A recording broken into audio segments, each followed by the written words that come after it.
Free විල් කියන එක තියෙනවා. දැන් ඔය ස්පිරිචුවලිටි වල කතා කරන ලොකු දෙයක් තමයි දැන් ආගම් වල උනත් ආගම කියන්නේ දැන් ක්‍රිස්තු දහමේ උනත් නැත්තම් හැම දෙයකදීම ෆ්‍රී විල් ඒ කියන්නේ හරි දෙවියන් වහන්සේ මේක කරන්න කියන නමුත් ඔයාට තෝරන්න අයිතියක් තියෙන. ඒකට ෆ්‍රී විල් කියලා කියන්නේ.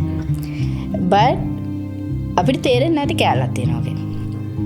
ෆ්‍රී විල් එක කියලා අපි හිතුවට මමත් දැන් සති ගාණක් ඇති මේ දේ අවබෝධ කරගෙන නිසා මේ දේ ඉගෙනගෙන.